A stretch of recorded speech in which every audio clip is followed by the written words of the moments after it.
ઉપલેટા નગરપાલિકાની એકમાત્ર નાવમાં છિદ્ર. લક્ષ્મણભાઈ ભોપાળા, સભ્ય વોર્ડ નંબર 8 નગરપાલિકા ઉપલેટા. વિક્રમ ચોક વિસ્તારની ગટરના પાણીની સમસ્યા હજુ સુધી 10 દિવસ થઈ ગયા છતાં યથાવત છે. એક ખુલ્લી ગટર લોકો માટે દુર્ગંધ અને બીમારીનું કેન્દ્ર બની ગઈ છે. તંત્રના એક પણ અધિકારી કે કરારદારને મુવો થવામાં રસ નથી. શું તંત્ર કોઈ દુર્ઘટનાની રાહ જોઈ રહ્યું છે? જ્યારે સામાન્ય નાગરિક પાણીને પાર ન કરી શકે ત્યારે તંત્ર કોના માટે છે?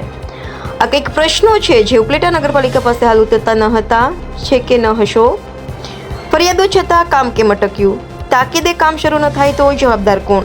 શું લોકો બીમાર પડે પછી સફાઈના ફોર્મ ભરાવાશે?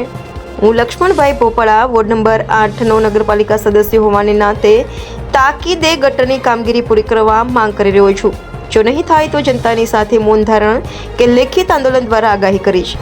જનતા માટે, તેમની હિફાજત માટે તંત્રને જાગૃત કરવા એક નાનકડો પ્રયાસ. લક્ષ્મણભાઈ ભોપાળા, સભ્ય વોર્ડ નંબર 8 ઉપલેટા નગરપાલિકા.